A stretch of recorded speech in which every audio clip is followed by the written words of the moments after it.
A secure case for phones, credit cards, and cash. Welcome to another Techstination interview. I'm Fred Fishkin. With us from Solo Secure is CEO Nate Ramanathan.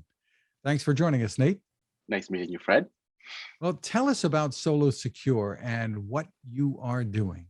Solo Secure was born out of the weirdest thought about technology not in safety products. That was the basic idea my co-founder Aisha came up with 2 years ago. She was thinking about it. Why is technology not as pervasive as other places in hardware products, right?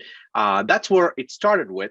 And it started with this little device. It seems small, but this has so much technology involved with it, and it is a pocket knife. That was her original idea. From there, where we are right now, we have pivoted and grown and expanded in the IoT field a lot in the last year. So to start with, technology is ever growing, and right now we are in the world of Internet of Things and connected devices. For some reason, we never thought about our old devices like pocket knife or anything else that needs technology. It's a hard to break because 5,000-year-old knife, you don't want to. At the same time, we were looking at a person is moving solo these days a lot more than they were doing. And also the internet has opened our world to think, right? Safety is there, just assume it. Let's move forward. We have information, we have the mobile phone. So Go Solo movement started. In that process came this idea, right? Yeah, a girl who's going to college or a guy who's going to college, first time out of home, I want to be out, right? Go solo. Now, okay, now I need my wallet, I need my phone. We always go without the wallet. We cannot go without our phone. That was the premises we came to. Okay, then Apple put product on the back of the phone. Everybody has this little thing. The problem we saw was, oh, everything is false. Why can't we put a little gadget that can hold it? This came out of one of our co-founders' idea. She was, yeah, you're talking about Go Solo. We are putting all these hardware, but me as a female do not have a pocket in my dress. I still need my license. We are not quite there to put the license on the app. Still places take cash. I need a place to hold it. Just I can take my phone and go. That was the birth of this. And this comes out of the Bluetooth technology, 5G, all the connectivity. So how our case works is very simple. It is your wallet right behind your phone case, and it holds your basic needs, your one credit card, your license or ID for a school kid, and some cash. And it is secured through your biometrics on your phone, and it connects through Bluetooth directly with 5G, depending upon the version. Now, when you want to open, we have a hard button. You push the button, it authenticates who you are, either through your facial recognition, biometric, fingerprint, or your passcode. It opens. It's all very fast. We had it at CES. It was just amazing how fast this works. And then it's with you all the time.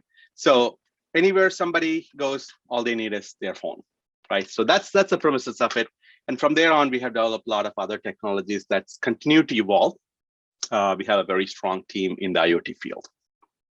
So this integrates with an app, right? Yes, correct. And you're also using AI to some extent. Tell us about that. So the app is the center of our application. If you want it, it's a three-prong. There is data. There's too much data at this point. And then there's our app, which is a user-facing app, which kind of goes into the world internet and just gets everything from the internet, scrapes it, puts relevance, and then the user use our app to daily navigate through safety issues. And then also it provides them a educational tool for knowing everything about safety. If you look at it, it is not just throwing data at you. Hey, there's a crime here, there's a package thief here. It's not relevant to you. It's your goal is to be not to be at a wrong place at a wrong time. And if you can get alerted, you can avoid it. Avoiding is the best thing. So our premises relies on educating. And then all these devices, what are they doing? They're providing data to our system.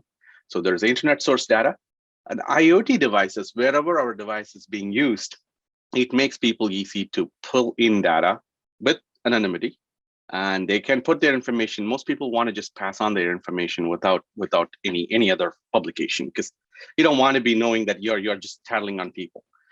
On the other side of it is the pulling in the intelligence. So when the data comes into it, it's just raw.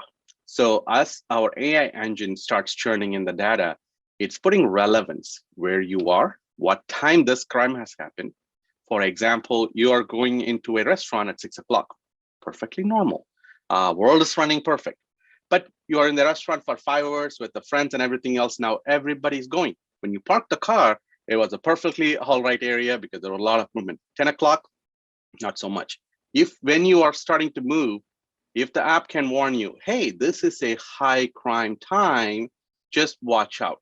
And stuff, you're watching your phone and trying to look on your Facebook or TikTok video as you walk the car, you will be alert. Okay, you got warned. So it is about the location, the time, everything. So that's where the intelligence comes in.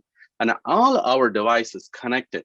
And it also has the main feature of SOS.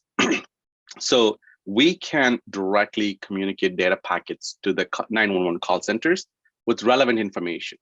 So just having a call without a 911 operator knowing what it is coming, like who is it, the time is longer.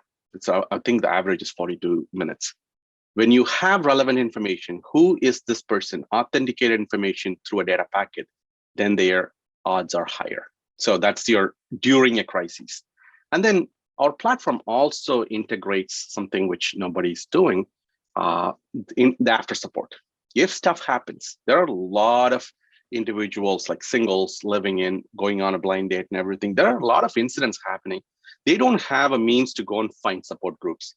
These groups are there everywhere, but they're not all in one place they can reach out. So we give a platform for after support. If there is something, it is automatic. You can put in information and it'll guide, the AI system will guide, hey, here's your optimum support group that you can reach with anonymity, and you can talk about your issues to get back on your feet. Because any safety incident is traumatizing. It comes and haunts you, however small it might be. It is very traumatizing. So there's the before part, we keep you informed, educated, and moving along. And during part, when there is crisis, SOS through our IoT devices, and then there is the after part. Describe for us a little bit more about how the SOS part works and how it knows to summon 911. So there are a couple of things. One, it's your example, our Solo Blade. It has a direct connectivity. There are 2 versions. One, it connects through your Bluetooth phone. It's always pinging and checking where you are. It knows your location. So example, it acts as a flashlight. You're using it as a flashlight. You're walking to your car, and it is authenticated. It knows your location, where you're going. It knows that there is a situation that you need to keep it on your hand. And you pull your blade for something or standoff. What it does is it automatically alerts, because you have your information already in the app with your relevant information, whatever is required. Example, if you're going to call 911 operator, whatever you're going to do, it is there already stored in the system. And the blade knows your location and your app knows your location, and it gives your coordinates as precise as possible where you're located with the relevant information. Who is this person? And that information gets transmitted. So am I pushing a button to trigger the call to 911? What am I doing? Yes, it is a button. And just in case you push it false, right, you have 10 seconds to retract back. Still no harm done. You can always go back and revert that back. Say, hey, this is where near misses are captured. So example, our pepper spray is a very intelligent pepper spray. A lot of kids carry pepper spray these days. That's going to be one of our promising commodities out in the market. All these pepper spray out in the market right now, one, they don't know when it expires. So you carry it for 2 years, and when you need it, it doesn't work. It's like your fire extinguisher, right? You have one. If it's not up to date, it's useless. And the second thing is, when you spray a pepper spray, most of the time, if there's a small wind gust, you get a spray of it. And if you do not know how to use it, you might be incapacitated by your own pepper spray. Another thing is there's no alert, and there's no 911 calls. You spray it, and then you got to take your phone, you got to call. In our system, everything is combined. So you put your fingerprint authentication. By the way, every device we have is biometrically controlled, because It's a single user device. You should be able to use, not the kid in the family who can play with your safety devices or get hurt. So when you're using your pepper spray, authentication happens. And when you push the spray, it is default. So you use the spray, it automatically calls. And for some reason, it was a false alert. You can always go back and cancel it. But then you put a reason into the app saying, hey, I was in a situation. What are we doing here? We are capturing near miss, which is not captured currently in the safety world. Factories, we capture near misses, right? A forklift comes in, not hit a barrel, but it is close enough. So what happened? Why is that barrel there? So you document it. That's how we have been reducing the accidents in the factory. Why can't we use the same logic for personal safety? Why do we document only when an incident gets to a crime or somebody gets hurt? If we are doing that through social media, but it is very unstructured. So we are providing a platform starting to gather those near misses through our devices. If you pull the device, it is logging in, it asks you the question, hey, what happened? Most of the time people want to vent it out. So it's a very simple form of answering. So these data come into the AI engine. So that's how we are capturing that near misses and connecting those. How do we make this platform intelligent? So describe for us the products that you have developed and their availability and pricing. So it is priced to, say, example, if you look at a phone case, there's a wide range. You can pay $80 for a fancy case, or you can buy a $10 one. This one is listed in our website, or VP of Marketing is on the call. It's $79. Again, the price will start going down as the volume goes up and the technology gets matured. And it is priced to compete with the wallets, right? So the Apple Wallet is priced non-tech, just it sticks to your phone. And chances are someday you're going to lose it. And now we have a great example. Catherine lost her wallet and it took her a few weeks to get her license back and everything. So we avoid that. So there's a price to pay. That's the price point for the case. And that is for which phones? This is for the 13 Pro Max. So it's your largest phone. Anything that goes down, the case is going to be going down. The iPhone Pro 13. iPhone 13 Pro Max. That's the largest and the most expensive phone. And also, we are targeting that phone because first thing is, if you're paying so much money for your phone, this is not an expensive case. We will be launching our Android case shortly. So within the second quarter of this year, we will be launching Android, and then we will start going down. At some point, going to a smaller phone, your limitations is if your phone is smaller than your credit card, then the case becomes bigger. So at that point, we got to look at the cost of making the product and selling price. But eventually, where we are going with it is we are working on an ASIC. That is a chip that comprises of our technology. We have nailed how this connectivity works and everything else. All our product, it has a lot of technology.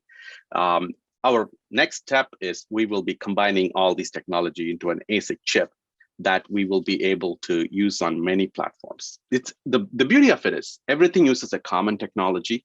We should be able to combine that into a ASIC chip. So that's where the IoT chip comes in.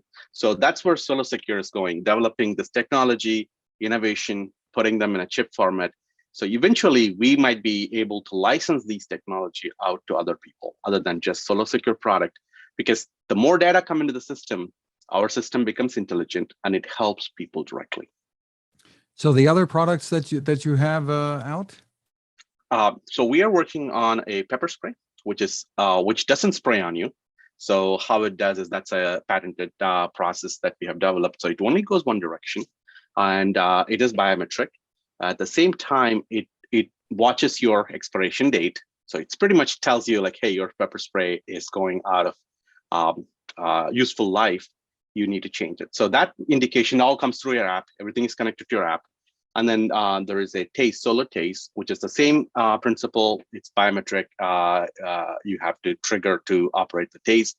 And then, of course, a stun, which is the same concept. All the things use the SOS feature biometric and then trigger. Once you trigger, the SOS goes and you have time to cancel it.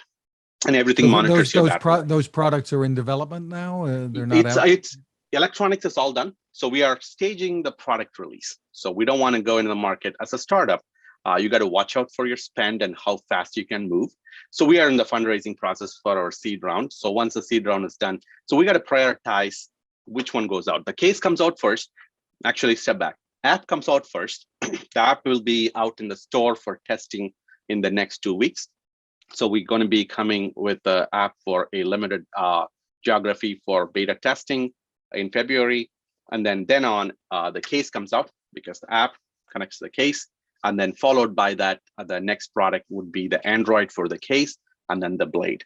The spray is in line with the blade timing because same electronic, same concept, but the mechanisms are different. So by end of this year, we will have all our product except the TASE. TASE has the shooting mechanism, which is going to take us into the next year, first quarter. But the rest of the product will be available by end of this year. For more information, where can people go? It's www.solosecure.com. That's the place you can find all the information and the contact for our marketing team. And we are on social media. We are on Facebook, Instagram, as well as LinkedIn. Nate Ramanathan, thank you for taking the time with us. Thanks, Fred. Appreciate it.